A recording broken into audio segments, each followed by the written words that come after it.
Сәлем достар, біз C++ сабағын жалғастырамыз. Бүгінгі сабақта бүгін тағы да бір есеп шығаратын боламыз. Өткен сабақта қиындығы 3% есеп шығарған едік. Бүгінгі сабақта қиындығы 4% есеп шығарайық. Мұнда Гулливер деген есептің аты.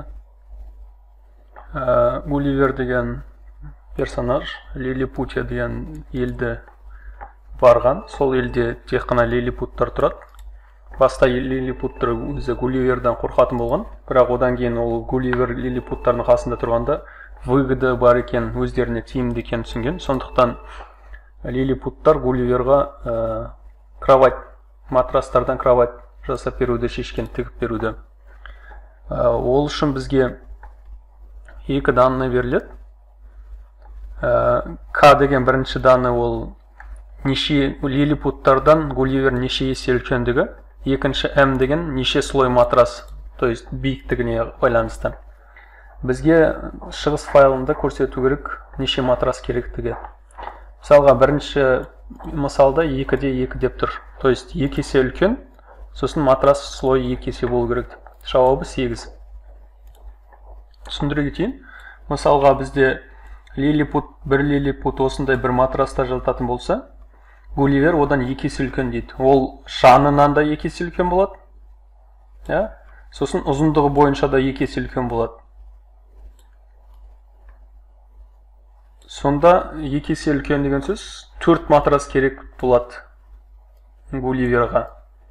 2 есе үлкен болған жағдайда. Ал 3 есе үлкен болса, жанынан да 3 есе, және астыға да 3 есе болады. Сонда бұл 3 есе үлкендік жағдайда 9 матрас керек болады. Міне қарайық. Сонда 2 есе үлкен болса, ол 4 матрас қажет. 3 есе үлкен болса, бұл жерде 9 матрас қажет болады.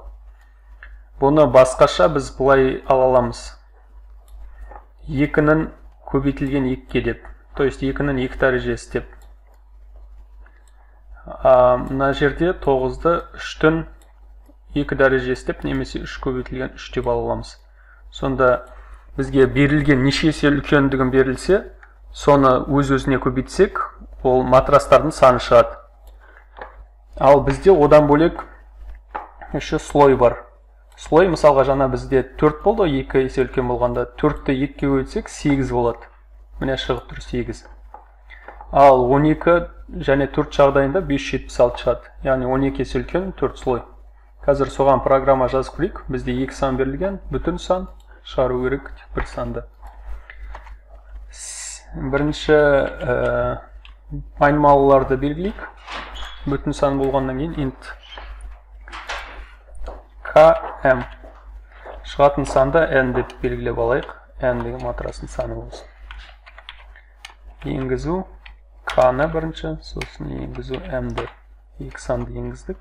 Cout шығыс файлына немесе n тең болады k көбейтілген k, яғни 2 еселедік. Сосын неше слой m слой бізде. Яғни бізге Cout-ға шығару қажет n-ді. Орындап көрейік.